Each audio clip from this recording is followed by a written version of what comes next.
আসসালামু আলাইকুম দর্শক মণ্ডলী, আশা করি আপনারা সবাই ভালো আছেন। আজকে আমি আপনাদের সাথে একটা উপন্যাস নিয়ে আলোচনা করতে এসেছি। উপন্যাসটির নাম হচ্ছে আমি আবু বকর। যিনি উপন্যাসটি লিখেছেন তিনি ডক্টর আসিফ নজরুল, ঢাকা বিশ্ববিদ্যালয়ের আইন বিভাগের অধ্যাপক। উনি একাধারে টিভিতে টক শো করেন, পত্রিকায় কলাম লেখেন, লেখালেখি করেন। ওনার এক কথায় ওনাকে আমরা একজন অতি পরিচিত মিডিয়া ব্যক্তিত্ব বলে জানি। তো ওনার সর্বশেষ যে পরিচয় সেটি হলো 5 আগস্টের যে গণ অভ্যুত্থান বাংলাদেশে হয়েছে, সেই গণ অভ্যুত্থানের পরে বাংলাদেশের যে অন্তর্বর্তীকালীন সরকার, সেই অন্তর্বর্তীকালীন সরকারের তিনি আইন উপদেষ্টা। তো আইন উপদেষ্টা হওয়ার আগেই 2024 সালের শুরুতেই যখন এই বইটি প্রকাশিত হয়, তখন বইটি বাংলাদেশের সাহিত্য অঙ্গনে তুমুল সাড়া ফেলে। মুহূর্তের মধ্যে তার বইয়ের প্রথম সংস্করণ শেষ হয়ে যায়, একের পর এক সংস্করণ বের হতে থাকে। হাজার হাজার কপি বই বিক্রি হওয়ার পরে এখন সর্বশেষ 11তম সংস্করণ এই বইটি আছে। এভাবে 2024 সালের 21শে বইমেলার সর্বাধিক বিক্রিত বইগুলোর যে তালিকা, সেই তালিকার প্রথম দিকে এই বইটি স্থান করে নেয়। তো প্রশ্ন হচ্ছে, কেন এই বইটি এত আলোচিত হলো? এই বইটি এত আলোচিত হয়েছে এই কারণে যে এই বইটির যে বিষয়বস্তু, যে থিম, সেটি সাধারণত বাংলা সাহিত্যের যে বিষয়বস্তু সাধারণত আমাদের চোখে পড়ে, সেই সচরাচর থিম থেকে ভিন্ন। যদিও থিমটা স্পর্শকাতর, কিন্তু এই থিমটা নিয়ে বাংলাদেশের লেখকরা, বাংলা সাহিত্যের লেখকরা সাধারণত সেভাবে টাচ করেন না, অতীতে করেননি। বিষয়টা হচ্ছে যে বাংলাদেশের যে অশুভ লেজুর ভিত্তিক ছাত্র রাজনীতির চর্চা বিশ্ববিদ্যালয়গুলোতে, সেই বিষয়টা এই বইয়ে ফুটে উঠেছে। এই বইয়ের যে ডমিন্যান্ট থিমগুলো আছে, তার মধ্যে প্রধান আকর্ষণীয় যে থিমটা, সেটা হচ্ছে এই ছাত্র রাজনীতির রক্তাক্ত যে রূপ, যে অবয়ব, সেইটা এখানে এসেছে। শুধু ছাত্র রাজনীতি নয়, এই বইয়ে স্থান পেয়েছে মানব জীবনের প্রেম, ভালোবাসা, দুঃখ, কষ্ট, হতাশা, আশা, আকাঙ্ক্ষা, এগুলো এই বইয়ে স্থান পেয়েছে। কিন্তু সেগুলো এই বইয়ের মূল কথা নয়, মূল থিম নয়। এই বইটা যেই কাহিনীকে ঘিরে আবর্তিত হয়েছে, যে বিষয়কে ঘিরে আবর্তিত হয়েছে, সেটা ছাত্র রাজনীতি। তো এখানে ছাত্র রাজনীতির যে গল্পটা বলা হয়েছে, সেটা একটা ছাত্রের জীবনের করুণ একটা গল্প দিয়ে তুলে ধরা হয়েছে। তো সেটা হচ্ছে এমন, বিশ্ববিদ্যালয়ের আবাসিক হলে মিনহাজ নামক একটা ছেলে, তার একটা রুমমেট আবু বকর, তাকে নিয়ে থাকে। তো মিনহাজকে বিশ্ববিদ্যালয়ের ক্ষমতাসীন ছাত্র সংগঠনের নেতাকর্মীরা শিবির হিসাবে সন্দেহ করে তাকে একদিন বেধড়ক পিটুনি দিতে থাকে। পেটাতে পেটাতে একটা সময় মিনহাজ ভাবতে থাকে সে হয়তো এদের হাত থেকে বাঁচবে না। তারা মিনহাজকে পেটায় এবং বলতে থাকে যে তোর সাথে আর কে কে আছে তাদের নাম বল। অ্যাকচুয়ালি মিনহাজ শিবির করে না, যার কারণে সে কারোর নামও বলতে পারে না, কিন্তু তারা তার কথা বিশ্বাস করে না, তারা তার মুখ থেকে আরো নাম জানতে চায়। যখন সে নাম বলতে পারে না, তখন তারা বাধ্য হয়ে আরো বেশি পিটাতে থাকে। পিটাতে পিটাতে একটা সময় যখন মিনহাজ মনে করে, ফিল করে যে সে হয়তো মারা যাচ্ছে, মারা যাওয়া তার জন্য এখন নিমিষের ব্যাপার, তখন সে বাধ্য হয়ে বেঁচে থাকার তাড়নায় তার রুমমেট আবু বকরের নাম উচ্চারণ করে। এতে তখন মানুষরূপী ওই ছাত্র নেতাগুলো, যারা ক্যাম্পাসগুলোতে অনিঃশেষ ক্ষমতার অধিকারী, সেই ছাত্র নেতারা এবার আবু বকরের উপরে হামলে পড়ে। আবু বকরকে বাইরে বের করে এনে মারতে মারতে তার শরীরে প্রত্যেকটা অঙ্গ প্রত্যঙ্গ জখম করে ফেলে, বিকল করে ফেলে। বারবার বলে, তুই শিবির, তোকে আর বাঁচানো যাবে না, তোকে আমরা মেরে ফেলবো। আবু বকর তাদেরকে বলে, আমাকে মেরো না, আমি তো শিবির করি না, আমি শিবির নই, আমি কখনো এই সংগঠনের সাথে আমি সংযুক্ত ছিলাম না, আমি কাউকে চিনি না। কিন্তু তারা তার কথা শোনে না। একটা সময় মারতে মারতে যখন সে অচেতন হয়ে যায়, তখন তাকে হাসপাতালে ভর্তি করা হয়। একদিন সে হাসপাতালের বিছানায় নিজেকে আবিষ্কার করে। তারপরে আস্তে আস্তে সে সুস্থ হয়ে ওঠে। এই সুস্থ হওয়ার প্রক্রিয়ায় সে পৃথিবীর অনেক নির্মম চিত্র সে দেখতে পায়। আপন আত্মীয় স্বজন, বাবা মা, বোন, প্রতিবেশী, এমনকি নিজের প্রেমিকা পর্যন্ত তাকে অস্বীকার করতে থাকে। তার কাছ থেকে আর কোনো আশা দেখে না, এই জন্য তারা তাকে আস্তে আস্তে তার থেকে দূরে সরে যায়। জীবনের এই নির্মম সাইড দেখে সে হতাশ হয়ে পড়ে। তো যখন তার পরিবার, তার সমাজ, তার আত্মীয় স্বজন, তার প্রিয় মানুষেরা তাকে রিজেক্ট করে, দূরত্ব তৈরি করে, তখন সে সেই সমাজের সাথে, সেই পরিবারের সাথে থাকতে পারে না। সে বাধ্য হয়ে আবার সে শহরে ফিরে আসে। কিন্তু তার যখন হাসপাতাল থেকে ছেড়ে দেওয়া হয়েছিল, তখন যারা তাকে মেরেছিল, সেই ছাত্র সংগঠনের নেতারা তাকে বলেছিল যে তুমি আর বিশ্ববিদ্যালয়ে আসতে পারবে না, অন্তত আগামী 4 মাস তুমি বিশ্ববিদ্যালয়ে ঢুকবে না, তুমি এখান থেকে সরাসরি বাড়ি চলে যাবে, তোমাকে আমরা বাড়ি পাঠিয়ে দিচ্ছি, তুমি আসবে না 4 মাস, আসলে তোমার জীবনের নিরাপত্তা আমরা দিতে পারবো না, তোমার জীবন বিপন্ন হবে।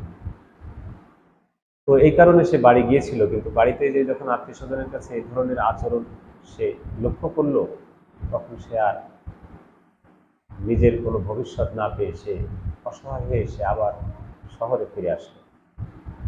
শহরে ফিরে এসেও সে একটা মেসে ওঠে, কিন্তু সেখানেও সে থাকতে পারে না, তাকে আশ্রয় দেওয়া হয় না। মেসের যারা সদস্য ছিলেন, সেই সদস্যরা তাকে শিবির মনে করে, যেহেতু তাকে শিবির বলে ধরিয়ে দেওয়া হয়েছিল, তারাও তাকে আশ্রয় দিতে চায় না। পুলিশ এসে রেড দিতে পারে, তাদেরকেও ধরে নিয়ে যেতে পারে।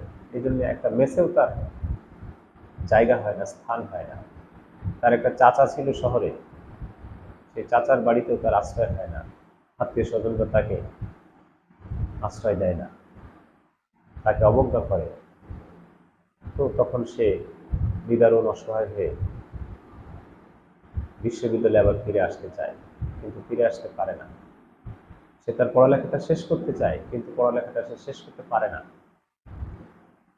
সে প্রথম তার ডিপার্টমেন্টের চেয়ারকে ফোন করে যে আমাকে মেরে বিশ্ববিদ্যালয় থেকে বের করে দেওয়া হয়েছিল, ছাত্র সংগঠনের নেতারা, ক্ষমতাসীন ছাত্র সংগঠনের নেতারা আমাকে বের করে দিয়েছিল, কিন্তু সামনে আমার পরীক্ষা, ম্যাডাম আপনি আমাকে একটা ব্যবস্থা করে দেন। কিন্তু ম্যাডাম তাকে কোনো সাহায্য করতে পারে না, বরং তিনি ব্যস্ততার কথা বলে তিনি তার সাথে যোগাযোগ বন্ধ করে দেন। তো একটা পর্যায়ে সে তার পরবর্তী আশা নিয়ে সে যে হলে মার খেয়েছিল, সে হলের যে প্রভোস্ট স্যারকে ফোন করে। সে জানতো যে বিশ্ববিদ্যালয়ের এই পদগুলোতে যে সমস্ত শিক্ষকরা থাকেন, বসেন, তারা দলীয় শিক্ষক। তবুও বিশ্ববিদ্যালয়ে ফিরে আসার জন্য সে ডেসপারেটলি প্রভোস্ট স্যারকে ফোন করেন, তার গল্পটা বলেন। তার কথা শুনে প্রভোস্ট স্যার সাথে সাথে বলেন, ও আচ্ছা আচ্ছা, তোমাকে চিনতে পেরেছি, তুমি তো ইলিগ্যাল, তুমি তো অবৈধ।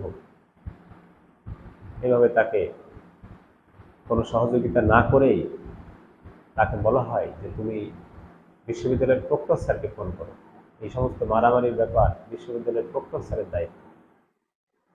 সে ভেঙে পড়ে, হতাশ হয়ে যায়, নিরুপায় হয়ে সে তখন প্রক্টর স্যারকে ফোন করে।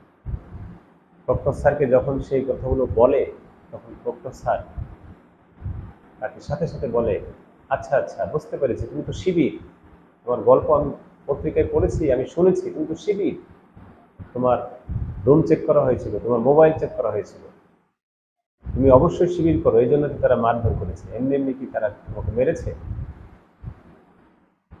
আবু বকর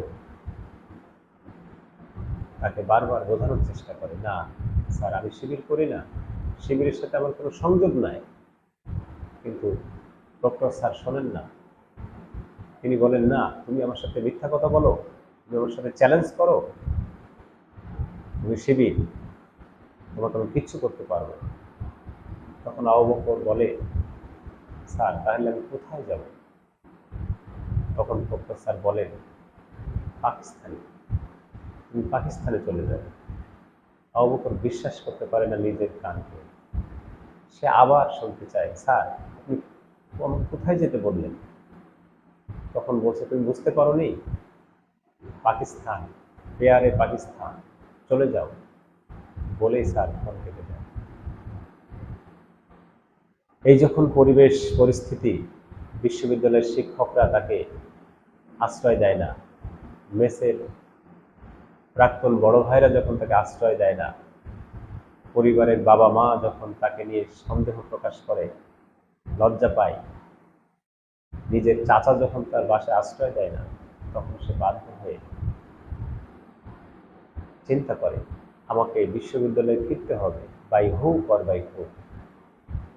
তখন সে সিদ্ধান্ত নেয়, যেই ছাত্র সংগঠনের নেতাকর্মীরা তাকে মেরেছিল, তাদের মধ্যে তার ডিপার্টমেন্টের এক বন্ধু আছে, তার নাম নাহিদ।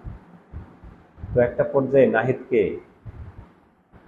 বিভিন্ন সময়ে সময়ে ফোন করে তাকে রাজি করিয়ে সে বিশ্ববিদ্যালয়ে ফিরে আসে, নাহিদের হলে ওঠে।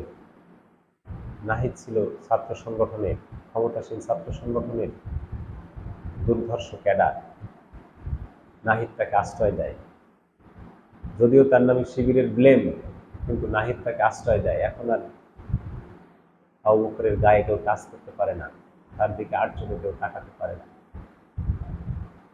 নাহিদ যখন তাকে আশ্রয় দেয়, তখন শর্ত থাকে, নাহিদের মতো তার চলাফেরা করতে হবে। বিশ্ববিদ্যালয়ে টিকে থাকার জন্য, পড়াশোনা শেষ করার জন্য, নিজের জীবনকে টিকিয়ে রাখার জন্য সে বাধ্য হয়ে নাহিদদের সাথে তার তাল মিলিয়ে চলতে হয়। যে নাহিদরা, যে আব্বাসরা তাকে মেরেছিল, তাদের সেই রক্তচক্ষু ভুলে যে, তাদের সেই রক্তাক্ত প্রতিচ্ছবিকে ভুলে যে, তাদের সাথে এক হয়ে সেই মারমুখে একজন ছাত্র নেতায় তাকে পরিণত হতে হয়। যে একটা সময় ভিকটিম হয় ছাত্র নেতাদের হাতে, সেই ছেলেটাই নিজের ক্যারিয়ারকে বাঁচানোর জন্য সেই খুনে ছাত্র নেতাদের সাথে হাত মেলায়। সে নিজেই একটা সময় সন্ত্রাসী ছাত্র সংগঠনের নেতা হিসেবে নিজেকে পরিচিত করে তোলে। তো এই যে আমি আবু বকর বইয়ের এই যে মূল থিম, এই থিমটা আমাদের ক্যাম্পাসের একটা পরিচিত দৃশ্য। যদি কিনা একজন বাংলাদেশের কোনো বিশ্ববিদ্যালয়ে, বিশেষ করে পাবলিক বিশ্ববিদ্যালয়ের শিক্ষার্থী হয়ে থাকেন, তাহলে তিনি এটা বুঝবেন। আর যিনি এই সময়কার পাবলিক বিশ্ববিদ্যালয়ে পড়ালেখা করেননি তিনি হয়তো এই বিষয়টা নিয়ে অতটা মাথা ঘামাবেন না বা তার মাথায় ততটা ঢুকবে না। তো আমি একজন বিশ্ববিদ্যালয়ের প্রাক্তন শিক্ষার্থী হিসাবে আমার এই বইটি পড়ে মনে হয়েছে এই বইটি নিয়ে আমাকে কিছু বলা দরকার। তো মিনহাজ যে কাজটা করেছিল আবু বকরের সাথে, নিজে বাঁচার জন্য আবু বকরের নাম খুনে ছাত্র নেতাদের কাছে বলেছিল, তারপরে সেই ছাত্র নেতারা আবু বকরকে মেরে আধমরা করে হাসপাতালে পাঠিয়েছিল, তার জীবনটা বিপন্ন হতে চলেছিল। এই মিনহাজ, এই মিনহাজের যে গল্প, এই গল্পটা এটা যে সত্য একটা ঘটনা হতে পারে তার একটা উদাহরণ আমি আজকে আমার নিজের বিশ্ববিদ্যালয়ের জীবন থেকে আমি ব্যাখ্যা করব। ঘটনাটা 2011 কি 12 সাল, তখন আমি ঢাকা বিশ্ববিদ্যালয়ের সূর্য সেন হলের শিক্ষার্থী। তো একদিন রাত তখন 1টা বা 2টো বাজে, এমন সময়ে সেদিন রিয়াল মাদ্রিদ বার্সেলোনার একটা খেলা ছিল। আমরা তখন বিশ্ববিদ্যালয়ের শিক্ষার্থীরা ইউরোপের খেলায় অনেক বেশি আকৃষ্ট ছিলাম। বিশেষ করে রিয়াল মাদ্রিদ বার্সেলোনার খেলা যেদিন থাকতো সেদিন হলের টিভি রুম উপচে পড়তো দর্শকে, শত শত দর্শক আমরা একসাথে টিভি রুমে বসে দাঁড়িয়ে খেলা দেখতাম। তো আমি ওই টিভি রুমে শত শত দর্শকের মধ্যে রাত 1টা থেকে 2টোর মধ্যে সেই সময়টাতে আমি খেলা দেখছিলাম। প্রচণ্ড উত্তেজনায় কাঁপছি, আমি রিয়াল মাদ্রিদের সমর্থক। এরকম একটা উত্তেজনকর পরিস্থিতিতে হঠাৎ করে আমার মোবাইলে একটা ফোন আসে। আমি ফোনটা রিসিভ করি, আননোন নাম্বার। ফোনটা রিসিভ করতে চাই না, কারণ খেলার মধ্যে আমার মন ঢুকে গেছে। তারপরেও ফোনটা রিসিভ করি। ফোনটা রিসিভ করার পরে একটা অপরিচিত কণ্ঠ থেকে আমাকে বলা হয়, আপনি কি রেজাউল বলছেন? তো আমি তখন বললাম যে জি, আমি রেজাউল বলছি। আপনি কে? তখন তিনি বললেন, আমি সূর্য সেন হলের সভাপতি, ছাত্রলীগের সভাপতি। আমি বলছি তুমি একটু হল গেটে আসো। তো আমি কলটা পেয়ে বিশ্ববিদ্যালয়ের হলের যে প্রেসিডেন্ট, ক্ষমতাসীন ছাত্র সংগঠনের প্রেসিডেন্ট, তার ফোন পেয়ে আমি নিজেকে বিশ্বাস করতে পারি না। কারণ বিশ্ববিদ্যালয়ের প্রেসিডেন্ট সে তো অনেক ক্ষমতাধর একটা ব্যাপার স্যাপার, তাদেরকে দেখেই তো আমাদের গায়ে কাঁটা দিয়ে ওঠে, আমরা কাঁপতে থাকি ভয়ে।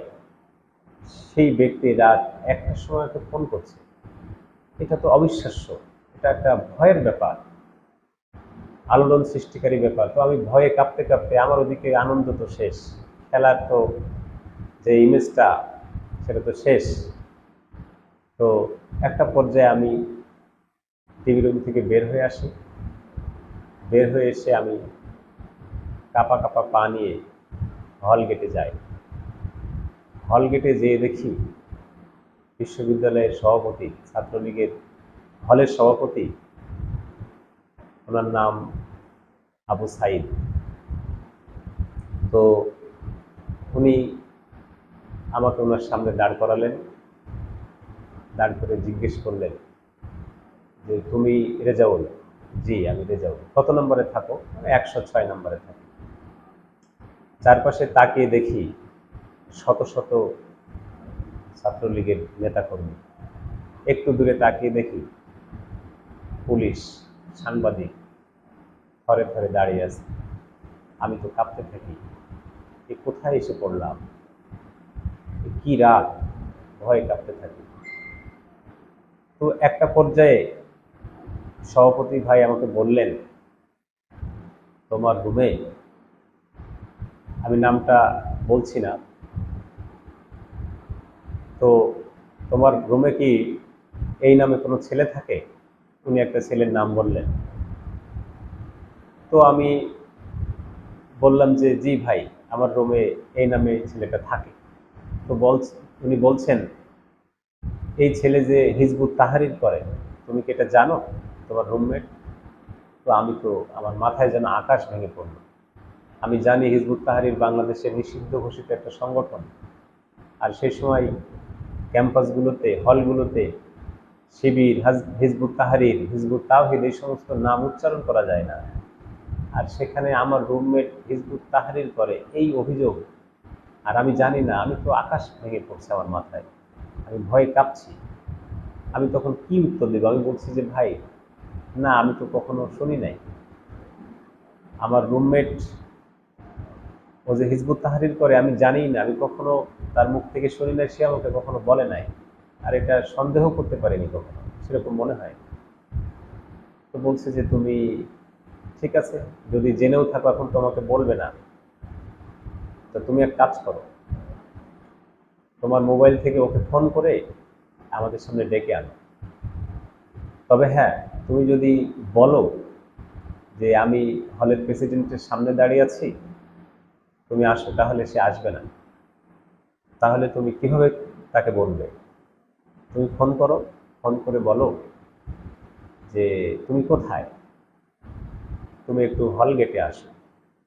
তো সে সময় যদি সে বলে হল গেটে কেউ আছে, তুমি তখন বলবে যে না, হল গেটে কেউ নাই, গেস্ট রুমে কেউ নাই, আমি তোমার সাথে একটু কথা বলতে চাই, তুমি একটু গেটে আসো। তুমি এভাবে মিথ্যা কথা বলে তাকে নিয়ে আসবে, সে যেন না জানতে পারে আমরা গেটে আছি। তো একটা পর্যায়ে আমি তাকে ফোন করি। আমার ফোনে ব্যালেন্স ছিল না, আমি ফোন করতে পারি না। তখন প্রেসিডেন্ট সাহেব নিজেই তার ফোনটা আমাকে বাড়িয়ে দিয়ে বলেন আমার ফোন থেকে তুমি ফোন করো। তো তখন আমি অনিচ্ছা সত্ত্বেও ছেলেটাকে ফোন করি। ফোন রিসিভ করে, রিসিভ করার পরে আমি বলি যে তুমি একটু হল গেটে আসো, তোমার সাথে আমার একটু জরুরি কথা আছে। তো সে আসতে চায় না, বলে ভাই আমি এই রাত্রে আসতে চায় না। তো আমি জোরাজোরি করলে একটা পর্যায়ে সে হল গেটে আসে। যখনই সে হল গেটে আসে, পিছন থেকে কিছু ছেলে, সভাপতির কিছু নেতাকর্মী তাকে ধাওয়া দেয়। সে হল গেটের উঁচু সিঁড়ি থেকে ধপাস করে নিচে পড়ে যায়। আর নিচে দাঁড়িয়েছিলেন সভাপতি সহ শত শত নেতাকর্মী, সাংবাদিক, পুলিশ দাঁড়িয়েছিল। তাদের সামনে এসে ছিটকে এসে পড়ে। অমনি শত শত নেতাকর্মী, তাদের হাতে ছিল লাঠি, রড, সেগুলো দিয়ে নির্মমভাবে, নির্দয়ভাবে তারা তাকে পেটাতে থাকে। পেটাতে পেটাতে লাথি, কিল, ঘুষি, যে যেভাবে পারে তাকে মারতে থাকে। আমি এই দৃশ্যটা দেখতে পাচ্ছিলাম। ক্ষণিকের জন্য আমি স্তব্ধ হয়ে গেছিলাম, আমার চোখ বন্ধ হয়ে এসেছিল। কান্নায়, কান্নাটা প্রকাশ করতে পারছিলাম না, কিন্তু আমি যেন শেষ হয়ে যাচ্ছিলাম। একটা পর্যায়ে যখন ছেলেটা মারা যাবে, মারতে মারতে যখন সে মরে যাবে, সেই সময় প্রেসিডেন্ট সাহেব বললেন, এই তোরা থাম। কিন্তু এর আগে বলেননি, যখন মরে যাচ্ছে তখন বলছে তোরা থাম। আর তার থামার কথা বলার সাথে সাথে সবাই থেমে যায়। তখন তারা তাকে ধরাধরি করে পুলিশের ভ্যানে তুলে দেয়, পুলিশ তাকে নিয়ে চলে যায়। এর মধ্যে কত ছবি সাংবাদিকরা উঠায়, সাক্ষাৎকার নেয়, নিয়ে চলে যায়। তো এই যে ছেলেটা আমার রুমমেট, যাকে আমি কখনো শুনিনি যে সে হিজবুত তাহরির করতো, সেই ছেলেটাকে তারা ধরে নিয়ে গেল, পুলিশে তুলে দিল। আমি আর কখনো তার পরিচয়টা জানতে পারিনি। সে কোথায় আছে, থানায় আছে, জেলে আছে, না কোথায় আছে, সেটা খোঁজ নেওয়ারও সাহস কখনো পাইনি। কারণ আমাকেও তো তারা হিজবুত তাহরির বা শিবির বলে আখ্যায়িত করতে পারে। তো এই একটা ঘটনা, যে মিনহাজ যে ঘটনাটা ঘটিয়েছিল, সে বাঁচার জন্য শাহ আবু বকরের নাম বলেছিল, অথচ আবু বকর দোষী ছিল না, সে শিবির করতো না। ঠিক একইভাবে সেই রাত্রে আমি নিজেও সভাপতির হাত থেকে, তার নেতাকর্মীদের হাত থেকে বাঁচার জন্য সেদিন আমি আমার রুমমেটকে, একটা অসহায়, একটা নির্দোষ ছেলেকে ফোন করে এই উন্মত্ত একদল গুন্ডাদের সামনে নিয়ে এসে ফেলেছিলাম।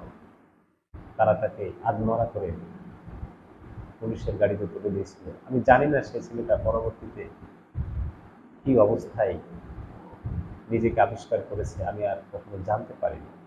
তো এটা আমার বিশ্ববিদ্যালয় জীবনের বাস্তব ঘটনা।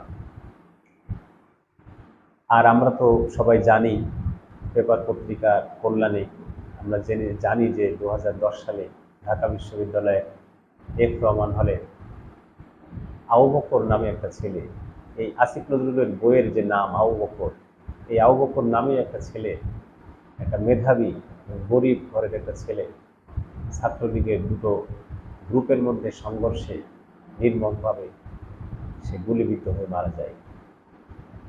এরপরে আমরা দেখেছি বাংলাদেশ প্রকৌশল বিশ্ববিদ্যালয় বুয়েটে আবরার ফাহাদ নামে একটা ছেলেকে 2019 সালে ছাত্রলীগের একদল উন্মত্ত গন্ডারা শিবির আখ্যায়িত করে, শিবির সন্দেহে তাকে একটা রুমে নিয়ে যেয়ে পেটাতে পেটাতে নির্দয়ভাবে মারতে মারতে টর্চার করতে করতে কয়েক ঘন্টা ধরে তাকে টর্চার করে করে করে করে তাকে পিটিয়ে মেরে ফেলে।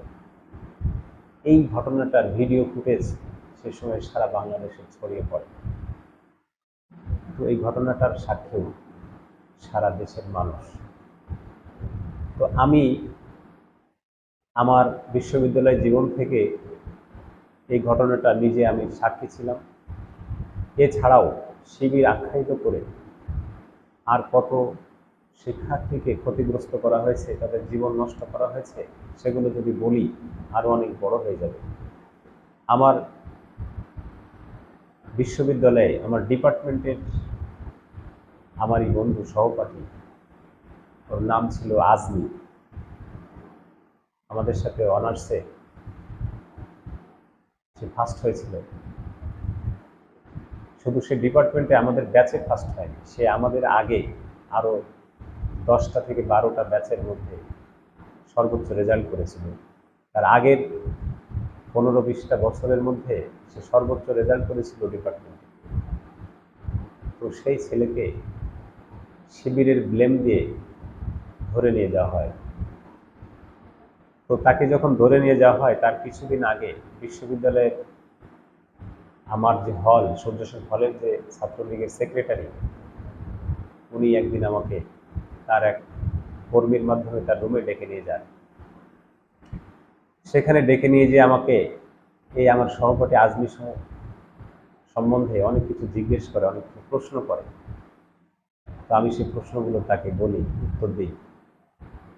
তো সে বারবার জানতে চায় যে এই ছেলেটা কেমন মেধাবী, তার রেজাল্ট কি, সে নামাজ পড়ে, তার মুখে কি দাঁড়িয়ে আছে, তার পোশাক কেমন, পাঞ্জাবি না শার্ট, এগুলো বারবার সেক্রেটারি ভাই আমার কাছে জিজ্ঞেস করেন। আমি বলেছিলাম, আমি যা যা জানি তা বলেছিলাম, কিন্তু আমি বুঝতে পারিনি যে কেন তারা এগুলো জিজ্ঞেস করছে। তারপরে একদিন আমি শুনি, যদিও আমি আমার বন্ধু আজমিকে ওই ঘটনাটা তার 2-1 দিন পরে আমি আলাদাভাবে ডেকে বলেছিলাম। আজমি শুনে একটু অবাক হয়েছিল, কিন্তু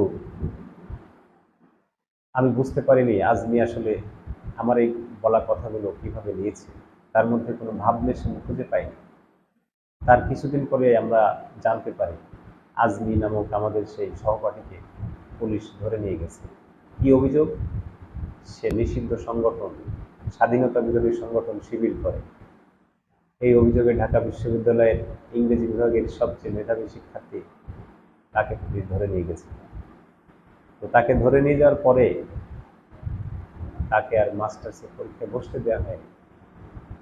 মাস্টার্সের যদি পরীক্ষাটা সে দিত এবং ন্যূনতম একটা রেজাল্ট করলে সে ঢাকা বিশ্ববিদ্যালয়ের ইংরেজি বিভাগের শিক্ষক হওয়ার দৌড়ে এগিয়ে থাকতে পারত, কিন্তু তাকে বসতে দেওয়া হয়নি শিবিরের সন্দেহে। সে শিবির করে কিনা সেটা শিওর ছিল না, কিন্তু শিবিরের সন্দেহে তাকে পরীক্ষায় বসতে দেওয়া হয়নি এবং তার ক্যারিয়ার আর ফিরে আসে। সে মাস্টার্স পরীক্ষা দিতে পারেনি, যেখানে তার বিশ্ববিদ্যালয়ের শিক্ষক হওয়ার কথা। পরবর্তীতে তার জীবনটা আর এগোয়নি। জানি না সেই আজমি এখন কোথায় আছে, তাই সেই বন্ধুর সাথে আমার যোগাযোগ নেই। তো যেই ছেলেটা একটা বিশ্ববিদ্যালয়ে একটা ডিপার্টমেন্টের 20 বছরের গত 20 বছরের সেরা স্টুডেন্ট, সেরা রেজাল্ট, সে তো দেশেরই একটা মেধা, দেশেরই একটা ভবিষ্যৎ, দেশের কর্ণধার, সেই ছেলের জীবনটাকে থামিয়ে দেওয়া হয়েছিল। আমার আরেক সহপাঠী, সেই ছেলেটা, সেও প্রথম 2-3 জনের মধ্যে তার রেজাল্ট ছিল, তার নামে জামাত শিবির ব্লেম দিয়ে তাকে বিশ্ববিদ্যালয়ের শিক্ষক হওয়ার প্রসেস থেকে আটকে দেওয়া হয়েছিল। বারবার তাকে আটকে দেওয়া হতো, ভাইবার কার্ড দেওয়া হতো না, তাকে বলা হতো শিবির, অথচ তার বাবা একজন মুক্তিযোদ্ধা। তো বছরের পর বছর আটকে দিয়েও একটা পর্যায়ে সে সেই ছাত্রলীগের চ্যানেল দিয়ে তাকে বিভিন্নভাবে টালবাহানা করে তাকে শিক্ষক হতে হয়েছিল।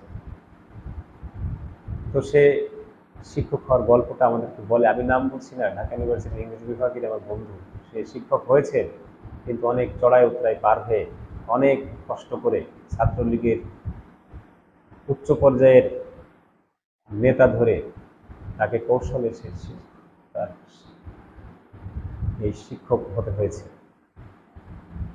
তো এরকম অসংখ্য গল্প আমি বলতে পারি, যেগুলো আমি নিজে সাক্ষী। আমি আমার ক্যাম্পাসে আমি দেখেছি। আমি পড়াশোনা শেষ করে বিশ্ববিদ্যালয়ের পাশে একটা প্রকাশনী সংস্থায় চাকরি করতাম লেখক হিসাবে। তো সেখানে আমার একজন কলিগ ছিলেন, যিনি ঢাকা বিশ্ববিদ্যালয়ের প্রাক্তন আইন বিভাগের শিক্ষার্থী ছিলেন, SM হলের শিক্ষার্থী, সেখানে তিনি থাকতেন। তো আমার পাশেই বসে ভদ্রলোক লেখালেখি করতেন। তো এইভাবে আমরা প্রতিদিন চাকরি করতাম, কাজ করতাম, গল্প করতাম। গল্প করতে করতে একদিন ছেলেটা মাথায় টুপি, মুখে দাড়ি, পাঞ্জাবি গায়ে, ভদ্র ছেলে, তো একদিন গল্প করতে করতে উনি বললেন যে ক্যাম্পাসে বিশ্ববিদ্যালয়ের হলে SM হলে একদিন আমাকে শিবির সন্দেহ করে ছাত্রলীগের ছেলেরা আমাকে গেস্ট রুমে নিয়ে বেধড়ক পিটুনি দেয়। পিটাতে পিটাতে একটা ছেলের একটা সজোরে থাপ্পড় দেয় আমার কানের উপরে। আমার কানের পর্দাটা ফেটে যায়, আমি কানে আর কিছু শুনতে পারি না। তারপরে আমার কানটা নষ্ট হয়ে যায়। এরপরে আমার এই কানে অত্যন্ত ইন্ট্রিকেট একটা সার্জারি করা হয়। সার্জারি করে আমার কানের চিকিৎসা করা হয়।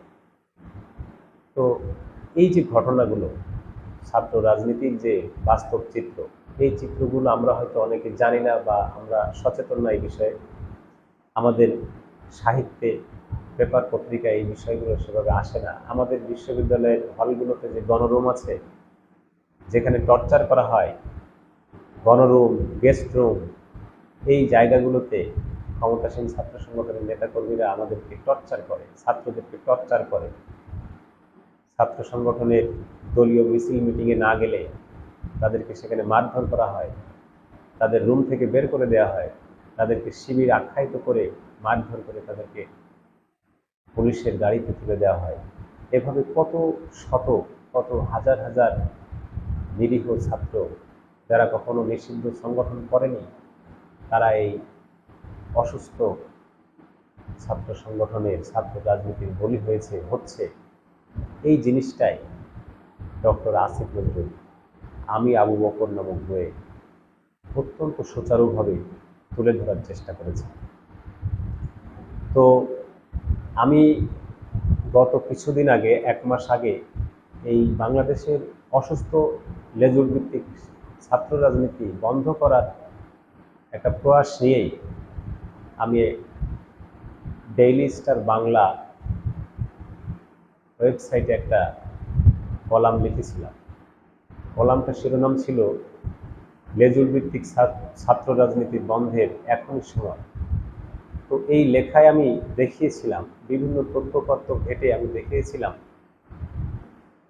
স্বাধীনতার পরে আজ পর্যন্ত বাংলাদেশের বিভিন্ন বিশ্ববিদ্যালয় ক্যাম্পাসে 151 জন নিরীহ শিক্ষার্থী ছাত্র রাজনীতির বলি হয়েছে। শুধু ঢাকা বিশ্ববিদ্যালয়ের ৭৪ জন ছাত্র হত্যাকাণ্ডের শিকার হয়েছে এই অসুস্থ ছাত্র রাজনীতির বলি হয়ে। তো এই জিনিসগুলো বাংলাদেশের শিক্ষাঙ্গনগুলোতে আমাদের নিরীহ নিরপরাধ শিক্ষার্থীরা এগুলো জেনে আসছেন, এখনো জানছেন। তারা এই কারণে বাংলাদেশের ক্যাম্পাসগুলোতে এ ধরনের লেজুর ভিত্তিক ছাত্র রাজনীতি আর চান না। আবরার ফাহাদকে নির্মমভাবে পিটিয়ে, শিবির বলে পিটিয়ে মারার পরে বুয়েটের ক্যাম্পাসে মেধাবী ছাত্ররা আর ছাত্র রাজনীতি রাখতে তারা চাননি। তারা এই ছাত্র রাজনীতির বিরুদ্ধে, বিপক্ষে দিনের পর দিন তারা সংগ্রাম করেছে, মিছিল মিটিং করেছে, তারা ভোটাভুটি করেছে। সেখানে দেখা গেছে, জরিপ করে দেখা গেছে, বুয়েটের ৯৭% শিক্ষার্থী ছাত্র রাজনীতি চায় না। ৫ আগস্টের গণ অভ্যুত্থানের পরেও ঢাকা বিশ্ববিদ্যালয়ে ছাত্রদের মধ্যে জরিপ হয়েছে, সেখানেও দেখা গেছে ঢাকা বিশ্ববিদ্যালয়ের ৮৪% শিক্ষার্থী এই অসুস্থ লেজুর ভিত্তিক ছাত্র রাজনীতি তারা চান না। তারা চান ছাত্র রাজনীতি থাকবে, কিন্তু ভিন্ন প্ল্যাটফর্মে। বিশ্ববিদ্যালয়ের যে ছাত্র শিক্ষকদের জন্য আলাদা যে রাজনীতি চর্চার সুযোগ আছে, ছাত্র সংসদ, সেই ছাত্র সংসদকে সচল করে ছাত্রদেরকে যদি দলীয় ছায়ার বাইরে এনে ভিন্নভাবে রাজনীতি করার সুযোগ দেওয়া হয়, তাহলেই বিশ্ববিদ্যালয়ের ক্যাম্পাসগুলো একটা শান্তিপূর্ণ পরিবেশে ফিরে আসবে। এই পরামর্শ আমি লেখায় দিয়েছিলাম। আমি সহ বাংলাদেশের অসংখ্য মানুষ ছাত্র রাজনীতির এই অশুভ চেহারা দেখে অনেক আগের থেকে বলে আসছেন এই অশুভ লেজুর ভিত্তিক ছাত্র রাজনীতি বাংলাদেশের ক্যাম্পাস থেকে উৎখাত করতে হবে, নিষিদ্ধ করতে হবে। তো সেই দাবি, সেই সচেতনতা তৈরি করার জন্য আজকে আমি এই ভিডিওটা তৈরি করলাম। আশা করি ভিডিওটা আপনাদের কাছে ভালো লেগেছে। আপনারা এই মেসেজটা, আমি আবু বকর বইয়ের মেসেজটা, বাংলাদেশের অশুভ ছাত্র রাজনীতির যে চরিত্র, মেজাজটা, যে মেসেজটা, সেটা আপনারা ছড়িয়ে দিবেন, এই প্রত্যাশা রেখে আমি আজকে শেষ করছি। ধন্যবাদ সবাইকে।